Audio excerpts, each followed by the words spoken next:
우리 책에 나와 있는 74쪽 같이 한번 74쪽, 75쪽까지 한번 읽어보겠습니다. 제일 먼저 읽겠습니다. 천고 일월명이요. 지우 초목생이라. 월출 천계안이요. 산고 지거두라. 동서 기말리이까. 남북 불능척이라. 천경 서북변이요. 집이 동남계라. 여기까지 보겠습니다. 일단 기본적으로 우리가 지금 보는 시는 5글자로 이루어져 있는 시입니다. 그래서 이제 이걸 오원시라고 하고요. 그 다음에 이제 7글자로 이루어진 시는 이제 7원시라고 하는데, 오원시 같은 경우에는 번역에 이제 5글자이지만 번역을 하게 되는 그 방법, 그러니까 말하자면 이제 형태, 이런 것들이 굉장히 종류가 많습니다. 그래서 지금 이제 5글자지만 5글자로 다 이루어져 있지만 그 번역 방법이 다 다르니까 그걸 어떤 식으로 번역되는가 하는 그런 형태를 같이 익혀두시는 것도 도움이 될 겁니다. 기본적으로 오원시는 앞에 2글자, 뒤에 3글자, 2, 3으로 의미가 나누어지는 경우가 제일 많습니다. 그래서 물론 이제 다른 경우도 있지만, 그러니까 그걸 염두에 두시고 한번 보겠습니다. 천고 일월명이요 지우 초목생이라. 천고 하늘이 높다. 그 다음에 일월명 해와 달이 밝다 라는 뜻이죠. 그러면 이제 이걸 가지고 말을 만들면 됩니다. 내용은 어려운 것들이 없습니다. 하늘이 높아서 해와 달이 밝고, 하늘이 높기 때문에 그 높은 하늘에 해도 걸려 있고 달도 걸려 있습니다. 그래서 높이 떠서 걸려 있기 때문에 여러 많은 면적을 비출 수 있다라는 그런 말로 보시면 되겠습니다. 그래서 천고 일월명이요 하늘이 높아서 해와 달이 밝고 지후 초목생이라. 한문에서 제일 한시에서 제일 많이 쓰는 표현이 대꾸라고 하지 않습니까? 앞에 구절과 뒤에 구절을 문장의 어떤 그 성분이나 형태까지 딱 맞추어서 쓰는 걸 대꾸라고 합니다. 지난 시간에는 우리가 네 구절로 이루어진 절구에 대해서 공부를 했었는데, 8구절로 이루어진 시를 뭐라고 한다고 했습니까? 근체시의 경우에 그걸 율시라고 한다고 하지 않았습니까? 특히 율시 같은 경우에는 두 번째 그러니까 이렇게 이루어져 있으면, 보통은 절구는 기승전결이라고 얘기한다고 했는데, 율시 같은 경우에는 여기 두구를 한연이라고 합니다. 한연이고요. 그래서 제일 앞에 거를 수련이라고 얘기하고, 두 번째 거를 턱이자를 써가지고, 그죠? 턱함자를 써가지고 함연이라고 얘기하고, 그 다음에 이 세 번째 구절을 목경자를 써가지고 경련이라고 얘기하고요. 그 다음에 제일 마지막 거를 꼬리 밑자를 써서 미련이라고 얘기합니다. 그래서 이제 그 절구는 기승전결로 이루어져 있고, 율시는 수함경미로 이루어져 있다고 그렇게 얘기를 하는데, 특히 이 율시에서는 이 함연과 경련입니다. 그러니까 세 번째, 네 번째 구절, 다섯 번째, 여섯 번째 구절은 철저하게 대꾸를 맞추어서 써야 됩니다. 그러니까 앞에 주어, 뒤에 뭐 서술어, 목적어가 나왔다고 한다면 한 구절에 그 다음 구절도 주어, 서술어, 목적어가 그대로 만들어져야 됩니다. 그러니까 요 연과 함연과 요 경련은 무조건 대꾸를 맞춰야 되거든요. 이게 이제 철저하게 지켜지는 원칙입니다. 그렇기 때문에 시에서도 대꾸를 맞추는 연습을 특별히 많이 그렇게 할 필요가 있는 거고, 여기에 지금 우리가 보는 이 구절도 다 대꾸로 이루어져 있습니다. 그래서 이걸 이제 연습하는 하나의 방법으로 제시가 되었다고 그렇게 볼 수 있는 거죠. 그러니까 앞에 천고 일월명이면 뒤에 지우 초목생은 보면 글자 자체도 다 반대 또는 비슷한 의미끼리 다 맞춰져 있습니다. 앞에 천이 있으면 뒤에 지가 나오고요.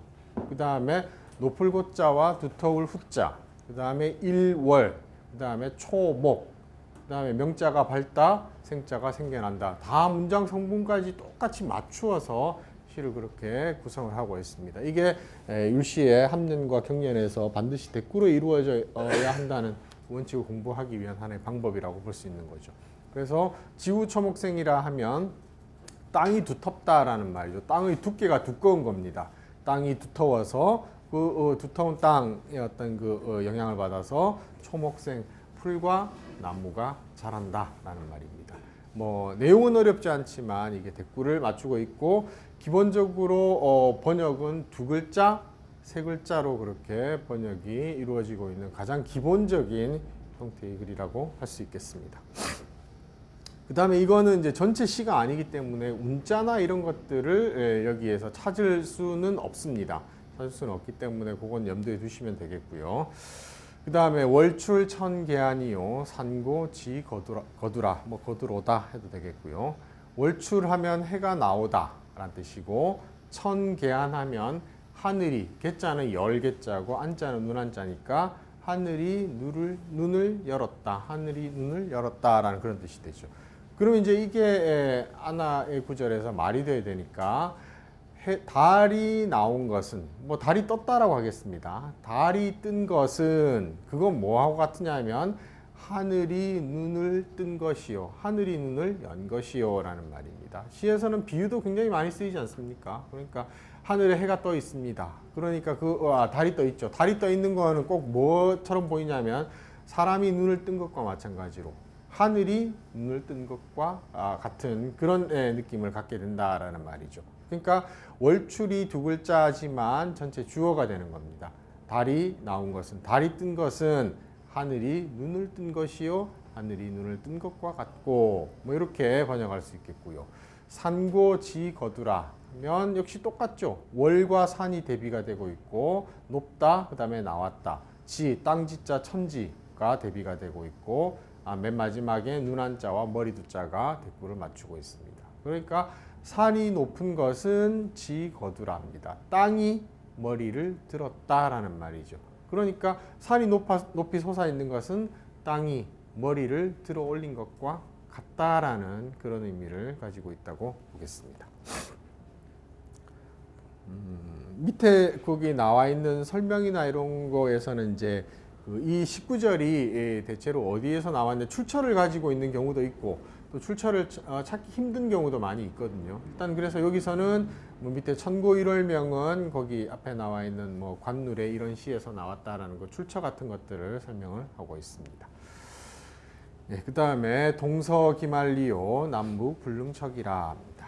동쪽과 서쪽은 기자는 여러 가지 의미로 쓰이는데 첫 번째 의미는 몇 기자입니다.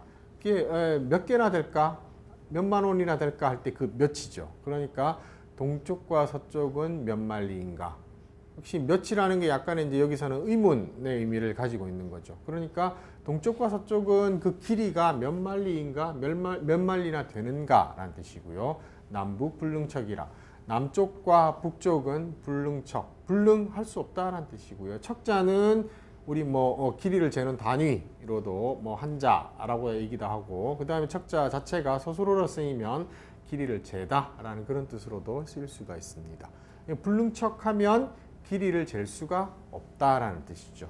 이건 대체로 어떤 의미로 이해하냐면 중국이라는 그 땅이 워낙 넓어서 그 동쪽과 끝 서쪽까지 그것이 몇 마일이나 되는가 몇 마일이나 되는지 알 수가 없고 라는 그런 의미겠고요. 그 다음에 또 남쪽과 북쪽으로의 그 거리도 일반적인 우리의 그 시력으로는 그 길이를 잴 수가 없다는 뜻으로 땅이 굉장히 넓은 중국 땅이 넓은 것을 표현한 말로 그렇게 이해를 합니다.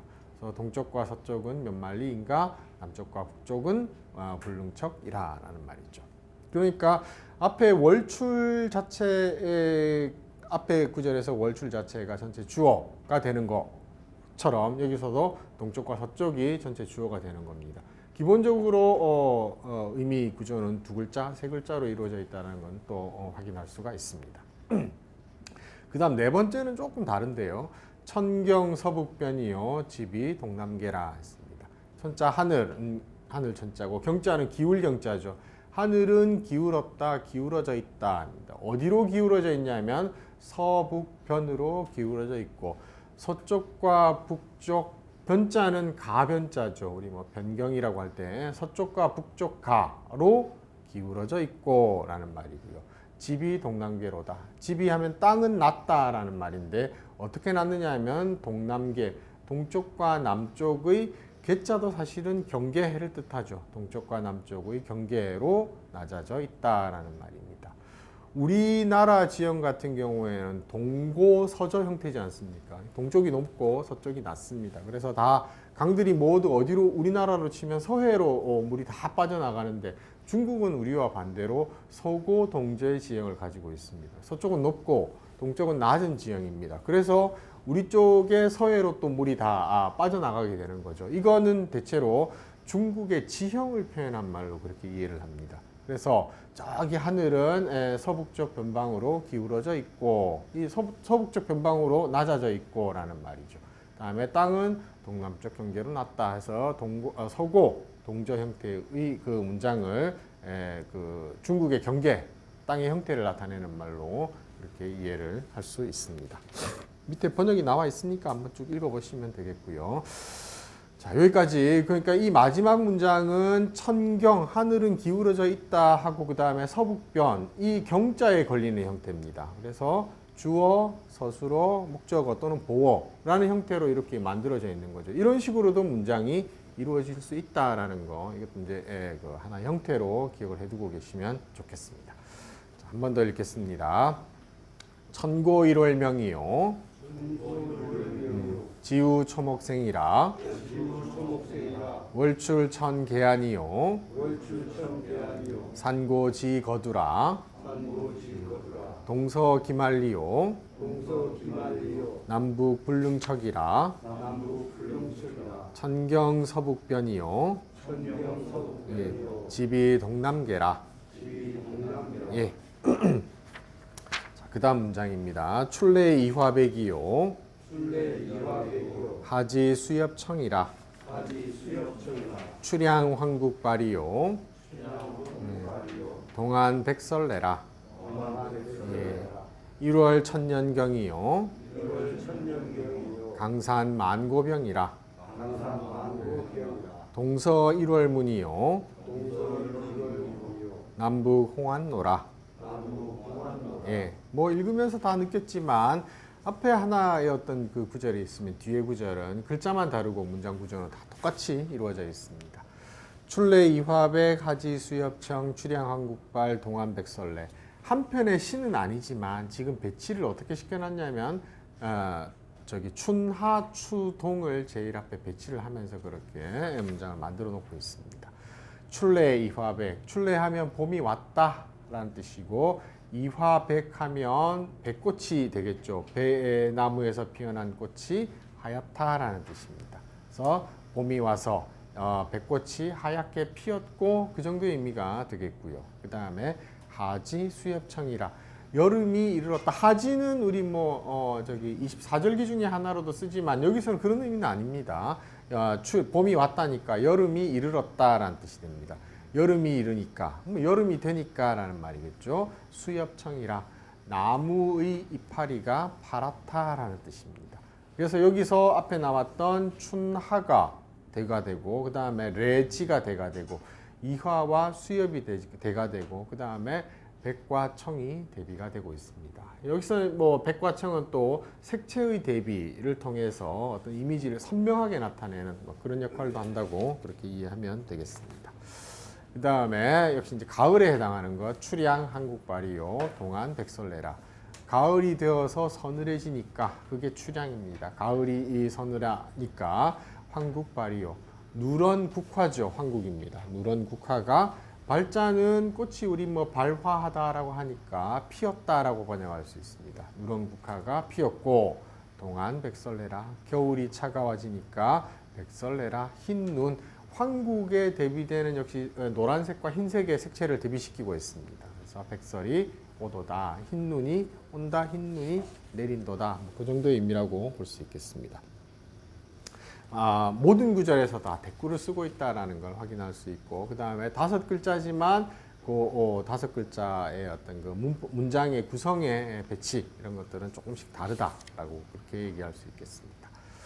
그 다음에 1월 천년경이요 강산 만고병이라 동서 1월문이요 남북 홍안노라.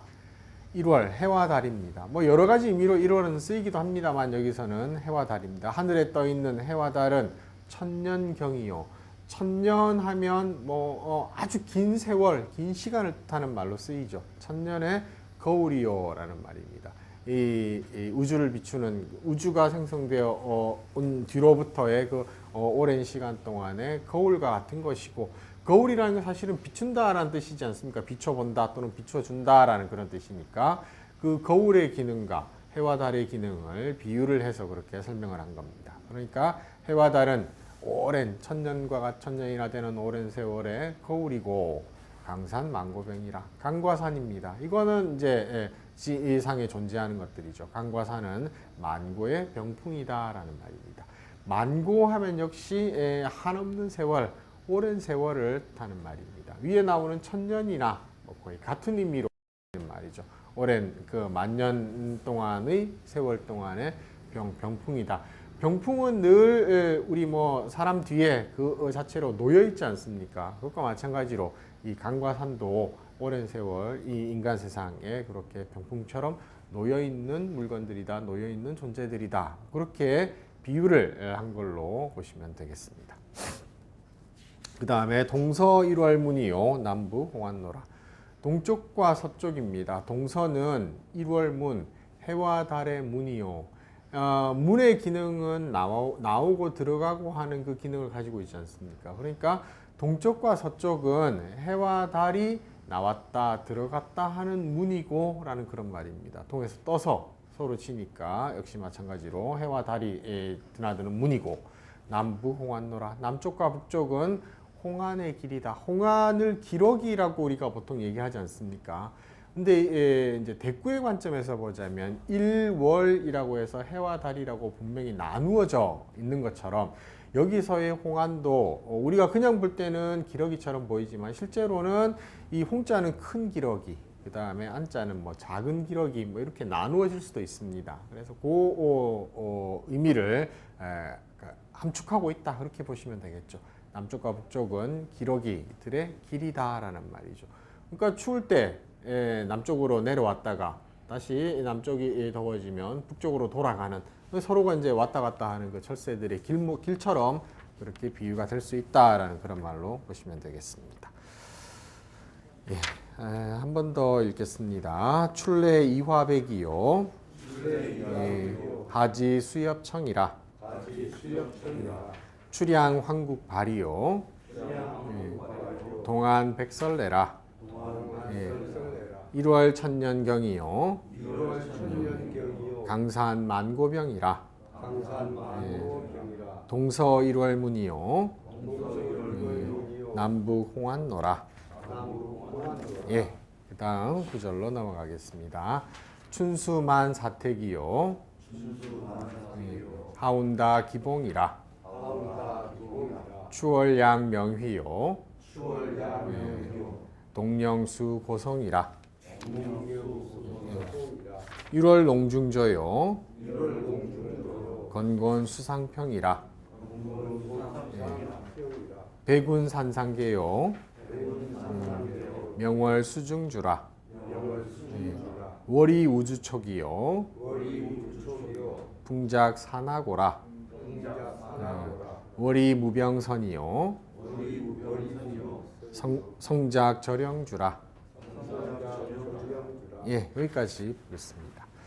춘수만 사택이요. 하운다 기봉이라. 추월양명이요. 동령수 고성이라. 이거는 춘 앞에는 이제 춘하 추동으로 이루어져 있는데 앞에 우리가 보았던 것처럼 두 구절씩 짝을 이루었던 것도 그런 형태를 가지고 있는데 한편의 시로 알려져 있습니다. 그러니까 춘수 만사택 하운다 기봉, 추월양명휘, 동령수 고성이 한편의 시로 알려져 있습니다. 밑에 설명을 잠깐 보면 거기 설명에 나와 있는 175, 176은 도연명의 사시라고 그렇게 나와 있죠. 그러니까 요 두 구절은 네 구절로 이루어져 있는 시입니다. 사구에 이루어져 있는 시고, 작가는 도연명으로 그렇게 알려져 있습니다. 도연명은 뭐 이름 많이 들어보셨을 겁니다. 그래서 뭐 이름은 잠이죠. 도잠이고 그 다음에 연명이 잡니다. 근데 자로 더 많이 알려져 있습니다. 그래서 도잠이라고 하기도 하고 도연명이라고 하기도 하고 그 다음에 팽택연령을 지냈기 때문에 도팽택, 팽택이라고 그렇게 불리기도 하는 그 은둔자의 대명사로 그렇게 잘 알려져 있는 시인입니다. 그래서 그리고 그 제목은 사시로 그렇게 알려져 있습니다. 근데 실제로 그러면 이게 이제 한 편의 시가 되려면 가장 기본적으로 뭐가 있어야 됩니까? 운자가 들어가야 되지 않습니까? 그럼 그 운자가 있는지 한 편의 시라고 했기 때문에 운자가 들어가야 될 자리에 운자가 있는지 한번 찾아봐야 되는 겁니다. 그래서 오원시 같은 경우에는 첫 구절에는 운자가 안 들어가고 두 번째 구절, 네 번째 구절에 운자가 들어간다고 하지 않았습니까? 그렇게 보면 운자로 쓰일 수 있는 글자가 봉, 송입니다. 다 성운으로 지난 시간에 제가 나누어서 설명을 드렸는데 운에 해당하는 우리말 발음의 중성과 종성의 발음이 옹으로 같죠. 이거는 이제 나중에 사전을 찾아보셔야 되겠습니다만 기본적으로는 그냥 봤을 때 운자를 맞추고 있구나라는 걸 우리 직감적으로 확인을 할 수 있습니다. 자, 그러면 이제 뭐 내용으로 들어가면 춘수 만 사택이요 하운다 기봉이라 춘, 봄 그 다음에 숫자가 물이니까 이건 춘수하면 봄물을 말합니다. 봄물은 보통 겨울에 얼어 있다가 땅이 녹았을 때 여기저기 녹아서 생기는 물들을 다 표현하는 말이 춘수라고 얘기합니다. 하나의 단어로 쓰이는 말이죠. 그래서 봄물입니다. 겨울에 얼었던 그 얼음이 녹아서 생긴 그 봄물이 만사택, 만자는 가득하다라는 뜻이고요. 그 다음에 사택하면 사자는 사방의 뜻으로 쓰이거든요. 사방의 택자는 연못이니까 사방의 연못에 가득하다라는 말입니다. 이제 얼었던 연못이 녹아가지고 거기에 봄이 돼서 날이 따뜻해져가지고 물이 찰랑찰랑 거리는 그 상황을 표현한 말이 춘수만사택이요 하운다 기봉이라. 또 여름날의 구름이겠죠. 여름날의 구름은 다자 많답니다. 뭐가 많으냐면 기봉이 많다, 기한 봉우리가 많다 합니다. 그러니까 여름날에 구름이 많이 생겼는데 그 뭉게뭉게 생긴 구름이 꼭 저기 산 봉우리, 기이한 산봉우리처럼 생긴 것이 많다. 보통은 이렇게 얘기합니다. 그래서 여름날에 구름은 기이한 봉우리가 많다. 기이한 봉우리처럼 생긴 그런 형상을 가지고 있는 것들이 많다라고 그렇게 볼 수 있죠. 근데 이걸 또 다른 분들은 어떻게 보기도 하냐면 봄물이 사택에 가득하다라고 했으니까 여름구름은 기봉에 많다라고 해야 된다라고 그렇게 보기도 합니다. 그래서 기이한 봉우리죠. 기이한 산봉우리에 여름구름이 많이 뭉게뭉게 떠 있다. 뭐 그렇게 봐야 된다라고도 하는데 일반적으로는 여름구름의 모양이 기이한 봉우리를 닮은 것이 많다. 이렇게 이해하는 것이 일반적인 번역 방법입니다. 그 다음에 추월양명이요 동령수 고성이라. 가을달이죠. 가을에 뜬 달입니다. 가을달은 양자는 드날릴 양자, 명휘할 때 휘자는 빛날 휘자입니다. 밝게 빛나는 것을 휘라고 합니다. 명휘하면 밝게 빛난 것. 그 다음에 이 휘자가 빛이라는 뜻으로도 쓰이거든요. 명휘는 밝은 빛입니다. 그래서 가을달이 밝은 빛을 드날리고 가을 밤에 달이 뜨고 그 다음에 거기에 그 반짝반짝 빛나는 그 모습을 표현한 말이고요. 동령수 고성이라. 겨울 동자 영자는 산이란 뜻으로도 쓰이고 보통 이제 우리 고개라는 뜻으로도 많이 쓰입니다. 그래서 뭐 겨울 산이라고 해도 되고요. 그 다음에 뭐 겨울 산에 있는 고개라는 말로도 뭐 의미는 크게 다르지 않습니다. 겨울 산에는 숫자 빼어날 숫자고요. 뭐가 빼어나냐면 고성입니다. 외로운 소나무입니다. 외로운 소나무가 빼어나다라는 말이죠.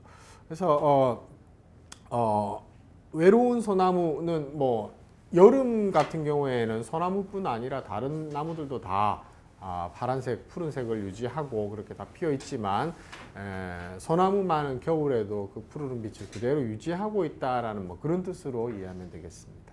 그래서 겨울산에는 외로운 소나무가 빼어나게 서 있구나라는 뜻으로 봄, 여름, 가을, 겨울 각각의 어떤 특징적인 모습을 이렇게 표현한 말로 나와 있습니다. 그 다음에 하나만 더 말씀드리면 요거는 지금 이제 여기 설명도 도연명의 사시라고 그렇게 나와 있습니다. 사시라고 나와 있는데 그 후대 이 시가 도연명의 시집, 도연명집이라고 합니다. 그 도연명의 시집에 들어 있습니다. 제일 마지막 수로 들어 있습니다. 제일 마지막 수에 들어 있는데 이것은 도연명의 시가 아니다라고 보는 견해가 후대의 학자들에 의하면 그때 당시에도 많이 더 나왔던 제기되었던 건데요. 누구의 시냐 하면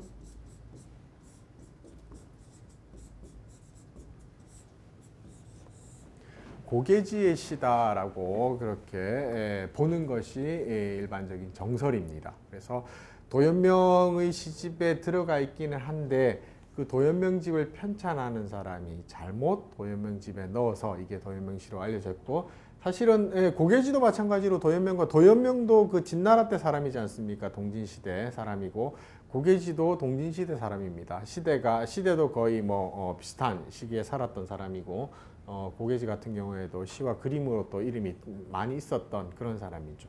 그래서 이 고개지의 시인데 이게 도연명의 시로 잘못 전해지게 되었다라고 여러 책들에서 그 내용들을 이야기를 했고, 그래서 후대에 와서는 도연명의 시집에 들어있긴 하지만 고개지의 시로 그렇게 더 많이 알려져 있습니다. 고개지 하면 생각나는 고사 혹시 떠오르는 거 있습니까? 고개지 하면 이 한문 공부했던 분들은 딱 떠오르는 고사가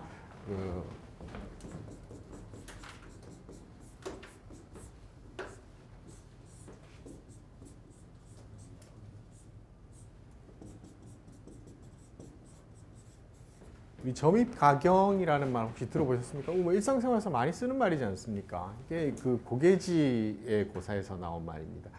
그 고개지가 사탕수수를 굉장히 좋아했다고 했는데, 사탕수수는 이제 그 앞에 부분이 맛이 있고 뒤에 꼬리 부분이 맛이 없는데, 이 고개지는 늘 먹을 때마다 그 사탕수수의 그 끝부분, 맛없는 부분부터 이렇게 먹어 들어갔다고 합니다. 그러니까 사람들이 왜 맛있는 부분부터 먹지 맛없는 부분부터 먹느냐라고 하니까 거기에 이제 고개지가 다 했던 말이 점입가경이라, 맛없는 부분부터 먹어 들어가면 점점 맛있는 데로 들어가게 된다라는 말이 이제 점입가경이라고 했던 겁니다. 점차 아름다운 지경, 아름다운 경치, 경계로 들어가기 위해서 내가 맛없는 부분부터 먹는다라고 했던 것이 이제 이 점입가경이라는 말이 고개지의 고사에서 나왔는데, 하여튼 이 그 춘수만사태 이 시는 고개지의 시로 더 많이 알려져 있습니다. 여기 제가 그때 창경궁에 갔을 때 하민정이라는 정자가 있습니다. 정문에서 들어가서 조금 안쪽으로 들어가면 그 정자가 있는데, 거기에 가보면 이 정자에 현판이 이렇게 걸려 있고, 그 현판에 동쪽에는 춘수만사태, 하운다기봉, 그 다음에 여기 그 추월양명이, 동영수고성 이렇게 하나씩 이렇게 시가 걸려져 있기도 합니다. 그러니까 혹시 그 앞으로 이제 창경궁에 가시게 되면 거기 가서 이 시를 한번 보시면 또 요거 한번 같이 생각해 보시면 좋을 것 같습니다. 굉장히 유명한 시입니다. 그 다음에 1월 농중조요 건곤 수상평이라입니다. 여기까지 먼저 보면 해와 달입니다. 역시 1월이 지금 계속 많이 나오고 있습니다. 해와 달은 농중조요, 농자는 세장농자로 쓰입니다. 보통 뭔가를 가두는 물건이고 대나무로 만들어진 겁니다. 그래서 세장농자에 중자는 가운데 중자, 세니까 해와 달은 세장 속의 새요라는 말이 되고요. 건곤 수상평이로다. 건곤하면 천지와 같은 말이죠. 하늘과 땅입니다. 하늘건자에 땅건자니까 하늘과 땅은 수상평이라. 물 위의 평자는 부평초. 보통 우리 개구리밥이라고 하지 않습니까? 그래서 물 위에 부평초다. 이 부평초는 있다가 금방 사라져버리는 덧없는 존재로 무상한 존재로 그렇게 많이 인용이 되어 있는 그런 물건이죠.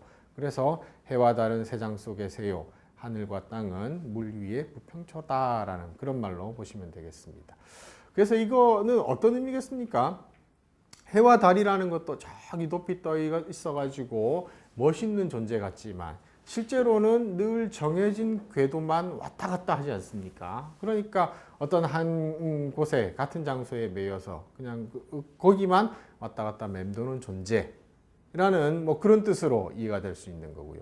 마찬가지로 이 하늘과 땅도 내가 사라지고 나면 하늘과 땅도 사라져 버리는 겁니다. 그러니까 이 위대한 하늘과 땅도 물 위에 떠 있는 부평초 같이 덧없는 존재다라고 그렇게 일단 이해를 할 수 있습니다. 그러니까 해와 달을 봤을 때 어떤 사람의 눈에는 천년의 거울처럼 보이기도 하고요. 또 어떤 시인의 눈에는 세장 속에 갇혀 있는 새처럼 같은 자리만 맴도는 그런 존재로 보이기도 하는 겁니다. 그러니까 같은 대상이지만 시인의 감정에 따라 가지고 그 대상을 바라보는 시인의 어떤 그 표현이나 이런 것들은 많이 달라질 수 있다라는 걸 우리가 확인할 수 있는 내용으로 그렇게 보시면 되겠습니다. 그 다음에 그 밑에 설명에 보면 1월 농중조여 건곤 수상평이라 라고 하는 이 시는 누구의 시냐 하면 두보입니다. 두보의 형주 송 이대부 칠장면 부광주라는 시의 일부다라고 그렇게 알려져 있습니다. 그러니까 이제 이게 이제 두보시에서 한 구절이 나와 있다라는 뜻인데, 두보하면 정말로 그 중국에서는 중국의 시가 가장 성했던 시대가 어느 시대냐 하면 당나라고요. 그 다음에 이 당나라에서는 뭐가 제일 유명했냐면 시가 제일 유명했습니다. 그래서 당시라고 이야기를 하면 중국의 가장 유명했던 그것입니다. 그러니까 이 당시라는 말은 당나라 때에 지어졌던 시를 당시라고도 얘기할 수 있겠지만, 당나라는 시가 가장 유행했다, 가장 잘 지어졌다 라는 말로 그렇게 볼 수 있습니다. 그래서 뭐 이제 또 가면 송나라 때 가면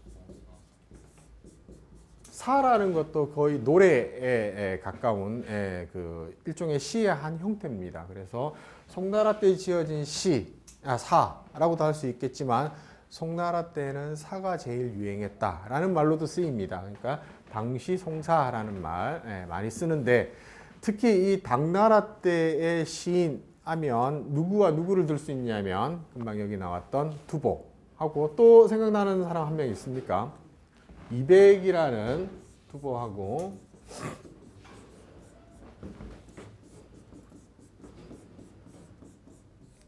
시하게 되면 뭐 언제 어디서건 만나게 되는 그런 두 시인입니다. 그래서 이백과 두보. 나이는 이백이 조금 더 형입니다. 나이가 조금 더, 그러니까 이제 당나라 때 살았던 사람이고요. 그래서 이백은 거의 신선 같은 그런 삶을 살았기 때문에 시에 있어서의 신선이다라고 해서 이 이백의 별명이 뭐냐 하면 시선이고요. 그 다음에 두보는 시에서 성인과 같은 존재입니다. 그래서 늘 이 백성을 어떻게 할 건가를 고민했던 그런 사람이기 때문에 두보는 시성이라고 그렇게 얘기를 합니다. 그래서 성은 육아의 사람이고, 그 다음에 선은 도가의 어떤 그 존재지 않습니까? 그래서 중국은 또 짝을 맞추기 좋아하기 때문에 당나라 때 3대 시인으로 한 사람을 더 넣습니다. 그 사람이 누구냐 하면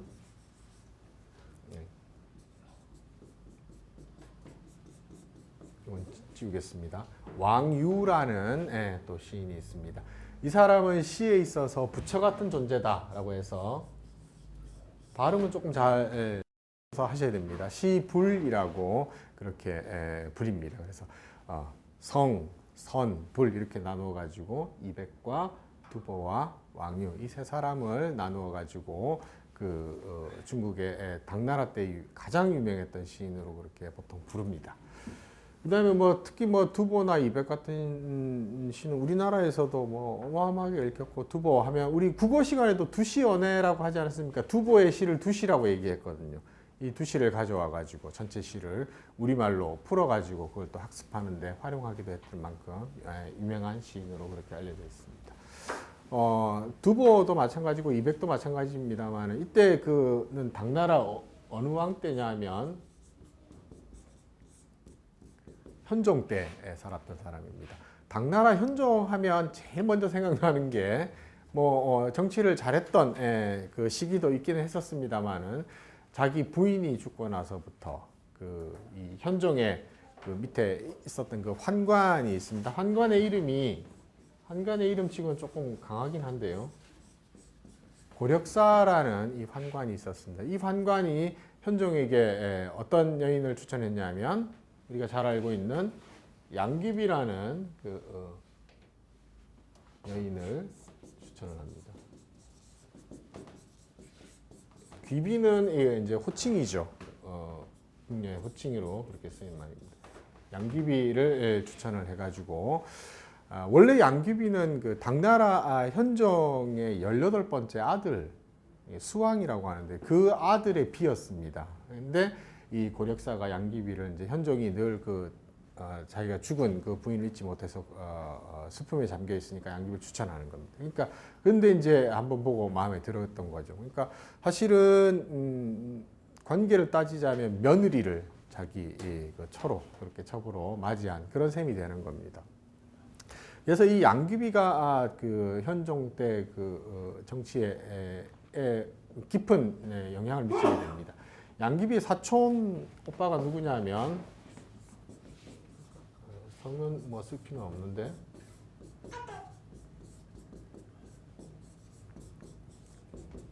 양국충이라는 사람이 있었습니다. 양귀비의 사촌 오빠인데 양귀비가 현종에게 이제 자기 집안 사람들을 추천하면서 이 양국충이 현종의 총애를 받게 됩니다.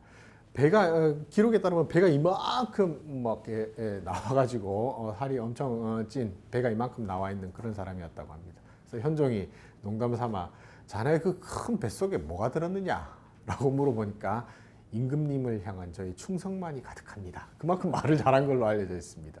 그래서 원래는 이름이 양국충이 아니었는데 현종이 이름을 하사했다고 합니다. 나라에 충성하라 라는 뜻으로 그 뱃속에 들어있는 그 충성을 나라에 바치라는 뜻으로 국충이라고 이름을 이제 하사한 걸로 그렇게 알려져 있습니다. 그래서 이제 이 양국충이 권력을 이제 점점 잡아가고 있었는데 이때 당시에 제일 힘을 쓰던 그 재상이 누구냐 하면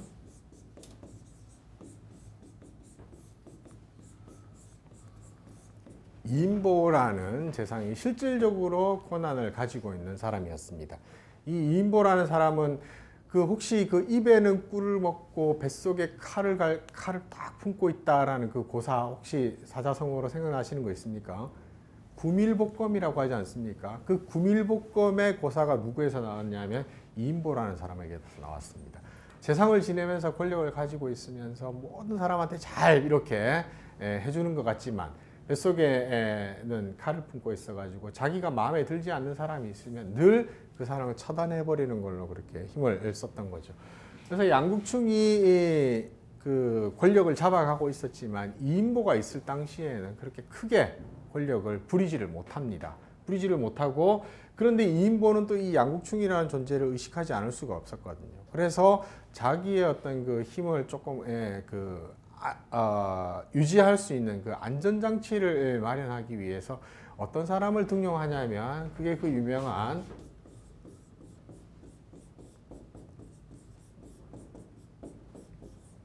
알록산입니다. 알록산이라는 사람을 이인보가 자기의 그 권력을 지켜내기 위한 그런 뜻으로 이제 등용을 하죠. 알록산은 원래는 그 변방의 그 수비 부대의 대장이었습니다. 그러니까 실제로 자기의 그 명령에 의해서 움직일 수 있는 군대를 가지고 있는 그런 사람이었죠. 그래서 이 이인보가 알록산을 추천을 하는데 그러니까 당장 그 알록산과 양국충은 사실은 사이가 좋지 않을 수밖에 없습니다. 그런데 알록산도 굉장히 잘생겼다고 합니다. 그러니까 미남이고 해서 양귀비가 이 알록산을 또 엄청 좋아했다고 합니다. 그래서 실제로 이제 기록에는 이 알록산을 아들로 삼았다고 합니다. 양자로 삼아가지고 알록산이 이제 그러니까 아들이니까 그 엄마인 그 양귀비를 보러 들어가는데 아무런 제약이 없었습니다. 그래서 아마 알록산과 양귀비 사이에서도 분명히 무슨 썸씽이 있었을 것이다 라고 그렇게 얘기를 하는 거죠. 근데 이제 이인보가 죽고 나서 이 알록산이 양국충의 권력을 견제를 하는데 양국충이 당나라 수도 장안에서 이 알록산의 아들을 어떻게 죽여버리는 일이 발생을 하게 됩니다.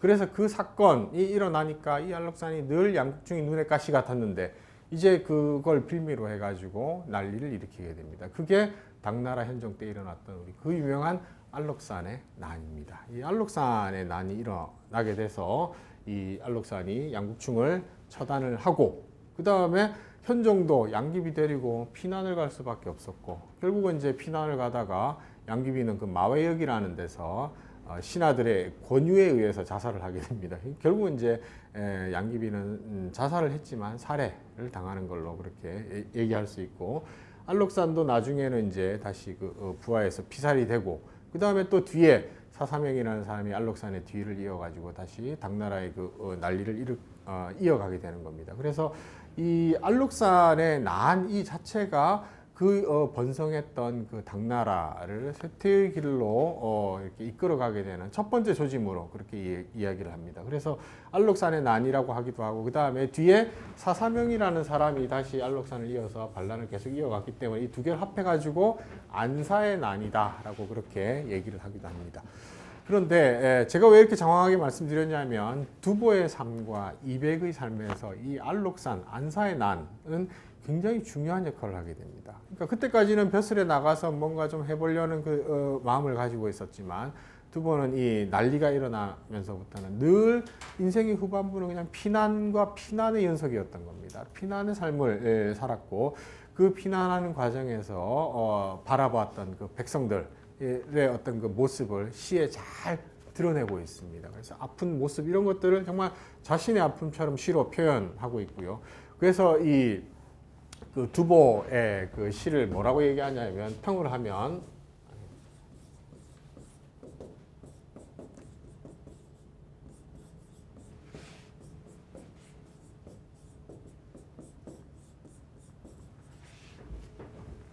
매반불망이라는 말은 밥을 먹을 때마다, 밥 먹을 때마다 잊지 않는다 해서 늘 마음속에 기억하고 있던 걸로 해서 중국 고대로부터 내려오던 그 어떤 일종의 속담 같은 그런 내용이었는데, 두보를 평할 때는 거기다가 뭘 한 글자를 더 붙여서 평을 하냐면 당나라 당자를 써서 붙입니다. 밥 한 숟가락 들 때마다 당나라를 잊지 않는다. 당나라의 그 어떤 어려움과 그다음에 고통당하는 백성들을 잊지 않았다라는 말입니다. 그래서 매반불망당이라는 말로 그 두보 시의 성격을 잘 표현하고, 이런 것들이 결국은 성인의 어떤 그 반열에 시로서의 성인의 반열에 올라갈 수 있었던 그런 것과 비슷하다라고 할 수 있습니다.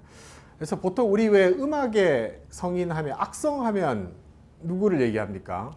베토벤을 보통 이제 악성이라고 얘기하는데, 뭐 다른 뭐 얘기는 모르겠는데, 그 두보하고 이백을 이렇게 비유를 하자면, 꼭 두보는 이 베토벤과 같은 그 고난 속에서 뭔가 작품을 창작했다고 한다면, 저기 그 모차르트 같은 경우에는 정말 천재적이고 천부적이고 발랄한 성격을 가진 그 이백의 성격과 비슷하지 않냐 하는 뭐 그런 느낌도 제 개인적으로는 가지고 있거든요. 그래서 이 악성이라고 베토벤을 표현한 것처럼 시에서도 이 시성이라고 그렇게 표현한 것과 같이 연결시켜서도 한번 생각해 볼 만한 그 내용이 조금 있는 것 같습니다.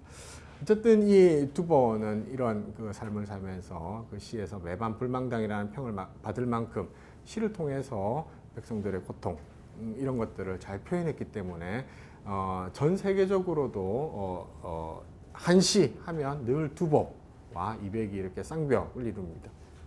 그래서 왜 이백시 보면 늘 낭만적이고 한 잔 술 먹는 그런 내용이 나오는데, 이백의 술은 신성 같은 경지를 만들어주는 그런 역할을 한다고 한다면, 두보시에 나오는 그 술은 늘 백성을 고민하고 당나라를 걱정하는 그런 어떤 고민 속에서 마시는 술로 그렇게 많이 읽혀집니다. 그래서 그런 어떤 그 극명한 차이가 분명히 있는데, 여기 나오는 1월 농중조여 건곤 수상평이라는 게 그 유명한 이제 두보의 시에서 나온 구절인데, 이 구절에 대해서는 고대로부터 번역 방법이 굉장히 이견들이 좀 있었습니다. 그래서 처음에 아까는 해와 달은 세장 속에 새요, 하늘과 땅은 물 위에 떠 있는 부평초 같다라고도 볼 수 있지만, 또 일반적으로는 어떻게 지금 이제 번역은 그렇게 되면 우리가 보기는 훨씬 쉽습니다만,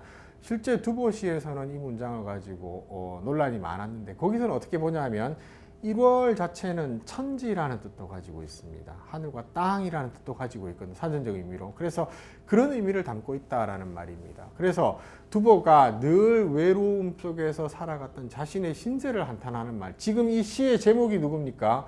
시의 제목을 풀이하면 형주 땅에서, 송자는 전송하는 겁니다. 누구를 전송하냐면 이대부입니다. 대부의 벼슬을 지낸 이대부인 칠장. 일곱 번째의 뜻인 것 같고요. 그 다음에 장자는 어른입니다. 이 지금 이대부도 자기 집안 사람이었거든요. 두보 집안 사람이었습니다. 그래서 외종으로 집안 사람이었습니다. 그래서 형주에서 이대부인 그 일곱 번째 어르신인 면은 이 이대부의 이름입니다. 이면입니다. 이면이 광주로 부임하는 것. 이 부하고 무슨 지명하면 어디로 간다는 뜻도 되지만 어디로 부임한다는 뜻으로 시에서 많이 쓰입니다. 그래서 광주로 부임하는 것을 전송하며 라는 제목이거든요. 그래서 이 사람은 이제 자기가 있던 곳을 떠나서 다른 곳으로 자기 친척 중에 누가 떠나는 걸 전송하는 그 시인데 그 과정에서 자신의 신세를 한탄하는 말로 봐야 된다라고 봅니다. 그래서 이걸 어떻게 번역하냐면 1월 해와 달, 이 천지입니다. 천지 속에서 이 넓은 천지 속에서 나만 농중조 세상 속에 갇힌 새와 같고 움직이지도 못하고 늘 같은 생활만 반복하고 있는 외로운 생활만 반복하고 있는 자신의 신세를 한탄하는 말로 보면 그렇게도 이 시는 얼마든지 번역이 될 수 있거든요. 또 마찬가지로 건곤도 하늘과 땅이니까 천지입니다.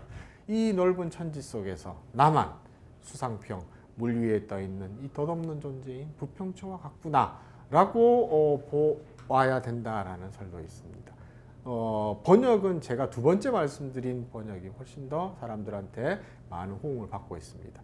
하지만 여기서는 이 전체 거를 다 떼놓고 보자면 그냥 일반적인 비유로도 볼 수 있다라는 거죠. 그래서 이 해와 달은 세상 속의 새같이 늘 같은 데만 왔다 갔다 움직이는 그런 존재다라고도 번역을 할 수가 있습니다. 그러니까 어떤 문맥에서 쓰였느냐에 따라 가지고 그 문장은 달라질 수밖에 없습니다. 특히 시는 그럴 수밖에 없습니다. 글자가 지금 5글자의 자기의 뜻을 다 드러내야 되니까 생략이 많을 수밖에 없죠. 그 속에 이제 생략된 문장들이 어떤 말들이 있는가를 찾아내야 제대로 시가 이제 번역이 되는 겁니다. 사실 여기 나와 있는 시는 이해하기 어렵지 않습니다만은 결국 한문을 이렇게 번역을 하고 문장을 대하다 보면 산문은 길게 자기 말을 다 씁니다. 그러니까 이해할 수 있지만 시는 어떻게든지 줄여야 됩니다. 줄여야 되기 때문에 거기에 함축이 많기 때문에 결국 한문에서 가장 어려운 분야가 어디냐면 한시입니다. 한시는 이해하기가 굉장히 어려운 것들이 많이 있다라는 거고, 이것도 짧은 10글자지만 이게 해와 달을 비유한 거냐, 아니면 해와 달과 이 건공과 같은 이 우주 속에서 자신의 신세를 한탄하는 두보의 자기의 마음을 나타내는 거냐, 이런 걸로도 달라질 수 있다라는 거죠. 그래서 재미도 있지만 굉장히 고충도 따르고 어려움도 따르는 게 한시다. 그렇게 말씀드릴 수 있습니다. 이게 말이 좀 길어져 버렸습니다. 어쨌든 요 구절은 번역 방법에 논란이 많은 구절이다. 그걸로 늘 이렇게 예전부터 얘기가 되어왔던 그런 내용이었습니다. 그다음에 아까 뒤에까지 읽었죠. 백운산상계요 명월 수중주라. 이거는 그냥 출처가 잘 밝혀지지 않습니다. 출처가 잘 밝혀지지 않기 때문에 그냥 그대로 읽는 그대로 읽으면 되겠습니다. 흰 구름은입니다. 백운이죠. 그 다음에 산상계 하면 산 위의 개자는 무슨 개자입니까? 덮개라는 뜻이죠. 그래서 보통 이제 해를 가리는 덮개라는 뜻으로 일산이라는 뜻으로 많이 씁니다. 그래서 흰 구름은 산 위에 일산이요 라는 말입니다. 산 위에 구름이 떠 있으니까 그 구름이 꼭 사람이 쓰고 다니는 그 일산처럼 보인다라는 그런 말로 보면 되겠고요. 명월 수중주라. 이거 금방 이해하실 수 있겠죠. 밝은 달은 물속의 구슬이다. 물속에 달이 비쳐 있습니다. 그러니까 그 달빛을 구슬 같은 그것에 비유해서 물속에 떠 있는 구슬이다. 물속에 잠겨 있는 구슬이다라고 표현한 말입니다. 백운은 산상계요, 명월은 수중주라. 이렇게 보면 되겠고요. 그 다음에 월이 우주척이요, 풍작 사나고라 합니다. 여기서 이제 꼭 기억하셔야 될 것은 두 번째 나오는 글자들입니다. 위자가 이다, 되다라는 뜻이 되지 않습니까? 그 다음에 그 밑에 구절에 나오는 작자도 뭐뭐를 만들다라는 뜻도 되지만 뭐뭐가 되다라는 뜻도 됩니다. 그래서 한시에서 이 위자와 작자가 글자는 다르지만 같은 의미로 쓰이는 경우가 많이 나옵니다. 지금 그런 것들을 지금 보여주는 게 밑에 글자도 뭡니까? 월위, 성작. 그 다음 페이지에 나오는 운작, 홍위, 다 작자와 위자가 같은 위치에 놓여가지고 글자는 다르게 쓰이지만 같은 의미를 나타내는 그런 말로 쓰이는 겁니다. 이것도 이제 시에서 자주 나오는 표현이니까 기억을 해두라는 의미에서 아마 이렇게 배치를 해놓은 것 같습니다. 문제 문장을 보면 달은 위자 이다 되다 뭐이냐 뭐가 되냐 하면 우주촉이다 합니다. 우주하면 이거는 뭐 집우 집주라고 하지만 집이라는 뜻보다는 사람이 살아가고 있는 이 공간을 뜻하는 말로 그렇게 많이 쓰입니다. 그래서 우주라는 자체가 천지, 하늘과 땅이라는 그런 뜻으로 쓰입니다. 그래서 달은 천지의 우주의 촉이요, 촛불이요라는 말이죠. 밝게 비춰주는 기능을 하지 않습니까? 그러니까 이 우주를 밝게 비춰주는 그 촛불과 같은 존재이고 또는 존재가 되고라고 위자를 번역하면 되는 거죠. 그 다음에 풍작산하고라. 바람은 작자 된다 이다 뭐가 됩니까? 산하의 북이 고자는 북고자니까요. 산과 강의 북이다. 북은 가장 기본적인 기능이 둥둥 울려서 소리를 내주는 그런 기능을 하는 거고요. 그 인간 세상에서 소리를 만드는 자연의 소리를 만드는 기능을 하는 건 바람인 거죠. 그러니까 바람이 산과 강에 불어서 소리를 내는 그 북과 같은 존재가 된다, 존재이다. 그렇게 보면 되겠습니다. 그 다음 구절 월위 무병선이요 성작 절영주라 합니다. 역시 마찬가지로 월과 성입니다. 달은 뭐뭐가 되고 또는 뭐뭐이고 그 다음에 성은 별은 뭐뭐가 되고 뭐뭐이다 라는 뜻이 되는 거고요. 무병선입니다. 무병하면 없을 무자의 병자는 자루병자죠. 그 다음에 뒤에 나오는 선자는 부채선자니까 어떻게 번역하면 되겠습니까? 자루가 없는 부채. 그러니까 무병이 선을 꾸며주는 형태가 되는 거죠. 그러니까 달은 자루가 없는 부채이고, 부채 어떤 부채를 말합니까? 우리가 말하는 그 이렇게 접었다 폈다 하는 그게 아니고 그건 우리나라에서 훨씬 더 잘 만들었습니다. 그래서 중국 갈 때 늘 왜 접었다 폈다 하는 거는 중국의 선물 하는 건 우리나라의 부채였고, 중국의 부채는 뭐 우리가 그냥 생각하는 이렇게 자루 잡고 흔드는 그 부채를 말합니다. 근데 자루가 없으니까 동그랗게 생긴 게 달처럼 보인다라는 말이죠. 이게 이제 일종의 그 시에서 쓸 수 있는 그 비유를 잘 활용한 겁니다. 그래서 달은 자루가 없는 부채이고 또는 부채가 되고 성작 절영주랍니다. 별은 그 다음에 작자 된다죠. 절영주 무병선이 무병이 붙어서 선을 수식했다고 한다면 그럼 대꾸기 때문에 이건 뭐겠습니까? 절영이 주를 수식하는 형태로 가야 되는 겁니다. 똑같이 맞추기 때문에 그렇습니다. 절자 끊어지다 끊다 라는 뜻이고 그 다음에 영자는 보통은 갓끈영입니다. 갓을 쓸 때 그 묶는 끈, 그 다음에 그냥 일반적인 끈으로도 쓰입니다. 그러니까 별은 절영하면 끈을 끊어버린 주, 구슬이다라는 말이죠. 끈을 끊어버린 구슬이다라면 끈 끊어진 구슬과 같다. 끈 끊어진 구슬이다라는 그런 말입니다. 끈 끊어진 구슬은 어떤 의미를 표현하겠습니까? 그러니까 우리 목걸이 생각하면 됩니다. 목걸이에 여기에 구슬들이 막 달려 있지 않습니까? 달려 있는데 이게 다 끈으로 연결이 되어 있죠. 하나씩 하나씩. 근데 끈이 끊어져 버려 있으니까 여기저기 구슬이 다 흩어져 버릴 수밖에 없습니다. 하늘에 떠 있는 여기저기 흩어져서 빛나고 있는 저 별이 바로 목걸이에서 끈이 끊어져 가지고 흩어져 있는 구슬과 같다라는 뜻입니다. 정말로 뭐 이건 재미난 비유로 그렇게 잘 만든 것 같습니다. 그래서 별은 끈 끊어진 구슬이다 이렇게 번역하겠습니다. 별은 끈 끊어진 구슬이 된다라는 말입니다. 그 다음에 그 한문에서 이 절영이라는 말은 여기서는 끈 끊어진 구슬이라는 뜻으로 쓰이는데 절영은 그것보다는 훨씬 더 유명한 고사가 있습니다. 오른쪽에 왼쪽에 나와 있는 밑에 주석에 보면 절영은 각 끈을 자른다라는 뜻으로 되어 있는데 혹은 너그럽게 사람을 대함을 비유하는 말로 쓰인다라는 말로 그렇게 되어 있죠. 이게 어디에서 나왔냐면 절영지회라는 고사에서 지금 그 밑에 있는 설명을 하고 있습니다. 초나라 때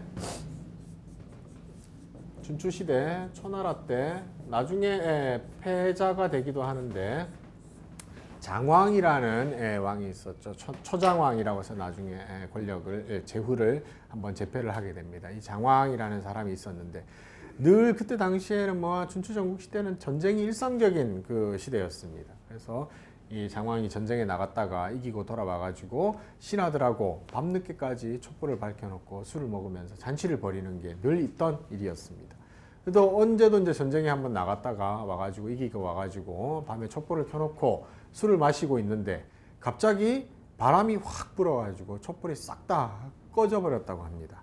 꺼져버리고 나니까 갑자기 이 장왕 옆에 앉아있던 여인이, 이게 장왕의 애첩이죠. 그 여인이 장왕한테 귓속말로 얘기를 합니다. 임금님, 지금 갑자기 누가 제 몸을 만졌습니다. 이 불이 꺼진 틈을 타가지고 제 몸을 만졌습니다. 그런데 제가 그 제 몸을 만지는 그 놈의 각끈을 끊어서 지금 제 손에 들고 있습니다. 그러니까 촛불만 켜면 각끈 끊어진 놈만 잡으면 그 놈이 바로 범인이니까 그렇게 하십시오. 이렇게 이제 그 여인이 불이 꺼졌을 때 그렇게 얘기를 했습니다. 그러니까 장왕이 가만히 생각하니까 만약에 불을 켜가지고 가끔 끊어진 사람을 보게 되면 그 사람을 반드시 처벌을 해야 되는 겁니다. 그러니까 죽일 수밖에 없는 겁니다.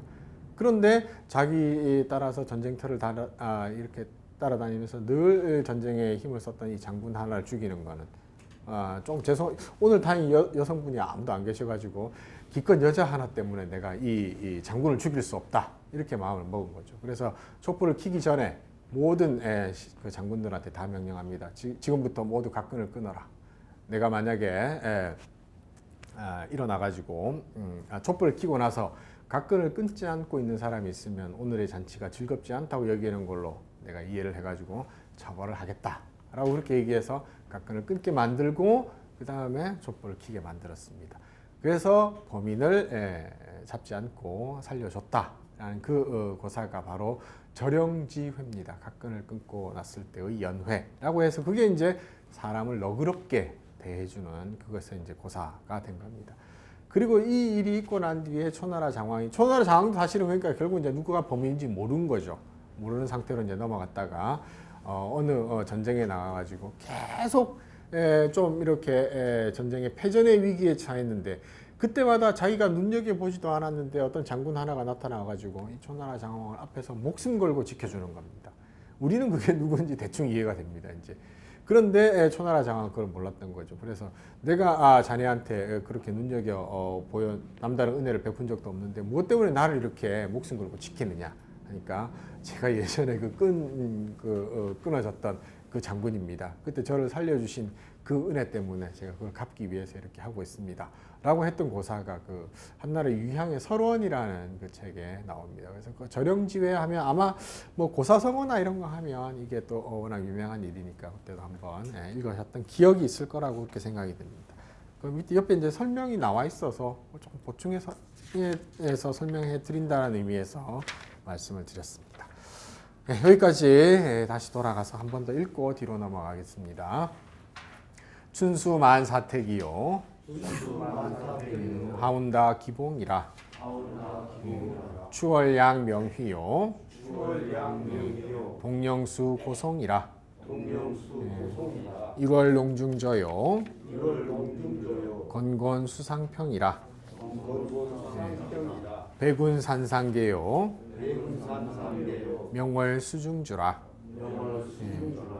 월이 우주촉이요. 풍작 산하고라. 월이 무병선이요. 성작 절영주라. 예. 자, 그 다음에 79쪽하고 80쪽까지 읽겠습니다. 운작 천층봉이요. 예, 홍이 백척교라. 추엽 상전낙이요. 춘화 우후홍이라. 천지인 삼재요. 군사부 일체라. 천지위 부모요. 1월사 형제라. 부부 이성합이요. 형제 일기연이라.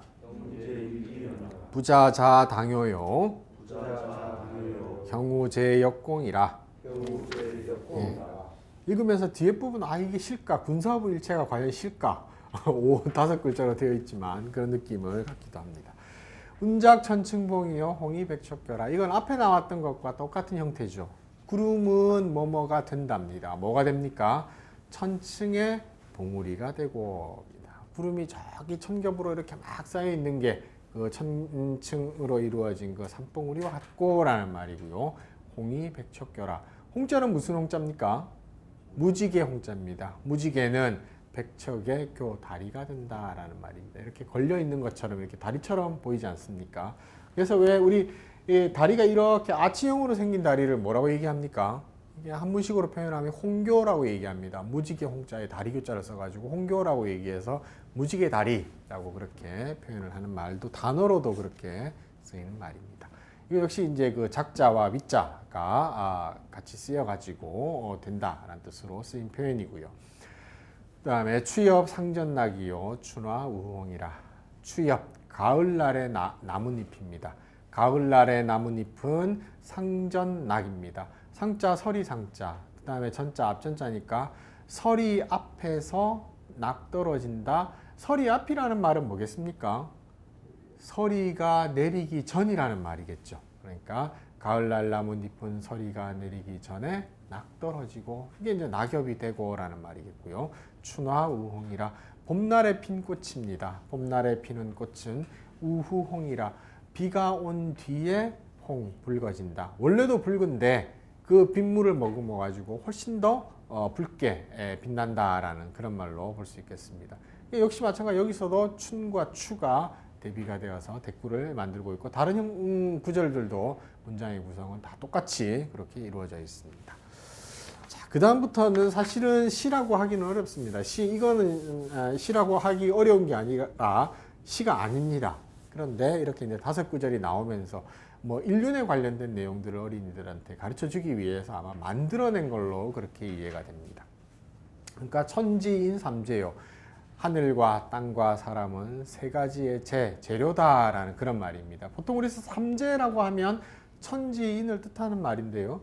이 우주를 구성하는 이 세상을 구성하는 세 가지 기본적인 요소를 뜻하는 말입니다. 그래서 세 가지 근본적인 존재라는 말로 삼재라는 말로 쓰이고 이건 이제 뭐 삼재라는 말을 어린이들한테 학습시키기 위한 그런 방법이었던 것 같고요. 군사부일체 이건 말씀드리지 않아도 됩니다. 그죠? 그래서 이건 사실은 한문의 리듬에도 맞지 않습니다. 오원의 리듬은 2글자, 3글자가 하나의 의미 달라고 이렇게 가는 경우가 많은데 실제로 시에서 이렇게 3글자, 2글자로 가는 경우는 거의 없습니다. 그래서 이건 그냥 의도적으로 5글자만 맞춰 놓은 걸로 그렇게 보면 되겠습니다. 그 다음 페이지 천지위 부모여 1월사 형제라. 하늘과 땅은 부모이고 부모가 되고 라는 말이겠죠. 그러니까 부모가 된다라는 말은 부모는 자식을 낳아주는 존재가 되는 겁니다. 그래서 하늘과 땅은 이 천지가 운행을 해가지고 만물을 낳게 되는 겁니다. 그러니까 이게 만물을 낳아주는 존재인 부모가 되고 부모와 같고라는 말로 그렇게 볼 수 있겠고요. 1월사 형제다. 1월사 형제라. 그 다음에 그 천지에 존재하는 해와 달입니다. 천지에서 이제 태어난 존재하고 있는 만물 중에 하나가 되는 거죠. 해와 달은 형제와 같도다라는 말이죠. 그 부모로부터 이제 그 몸을 물려받아서 태어난 형제처럼 이 세상에 존재하는 만물 중에 하나로 그렇게 존재하고 있다. 그렇게 보면 되겠습니다. 천지위 부모여 1월사 형제라. 부부 이성합이요. 이거 우리 산문에서도 그대로 읽었습니다. 부부는 두 성씨가 합해진 관계이고 두 성씨의 결합이고 형제 일기연이라. 형제는 하나의 기운이 연자 이어질 연자죠. 하나의 기운. 이 하나의 기운은 우리 뭐 같을 용자로도 쓰지 않았습니까? 동기로 그렇게 쓰기도 했습니다. 하나의 기운이 이어져 있다라는 말이고 이것도 역시 마찬가지로 뭐 부부와 형제 만약에 시로 본다면 부부와 형제가 대가 되고 있고 앞에는 두이자 밑에는 한일자 이런 식으로 대꾸를 맞추고 있는 걸로 보면 되겠습니다. 그 다음에 부자 자 당효요 형우제 욕곡이라. 부자 이거도 우리 다 봤었죠. 사자수학에서도 나오고 다 봤던 내용입니다. 부모는 자애한다. 아버지는 자식을 사랑하고 자당효 자식은 마땅히 효도해야 한다라는 그런 뜻이고요. 형우제 욕공이라. 형은 우애하고 아우도 또한 형과 마찬가지로 형을 공경해야 한다. 앞에 나오는 우자는 여기서의 의미는 형은 아우를 사랑해야 하고 라는 그런 뜻이고요. 아우도 형과 마찬가지로 또한 형을 공경해야 한다 라는 말로 그렇게 보면 되겠습니다. 이게 시면 너무 싱겁죠. 예. 그러면 79쪽에서부터 여기까지 한 번 더 읽고 오늘 마무리하도록 하겠습니다. 운작 천층봉이요. 홍이 백척교라. 예. 추엽 상전낙이요. 추나 우후홍이라. 천지인 삼재요. 군사부 일체라. 천지위 부모요. 일월사 형제라. 부부 이성합이요. 경제 일기연이라. 부자자 당요요. 경우제 역공이라. 예, 오늘 여기까지 하고요. 다음 시간에 와서 계속 이어가겠습니다. 고맙습니다.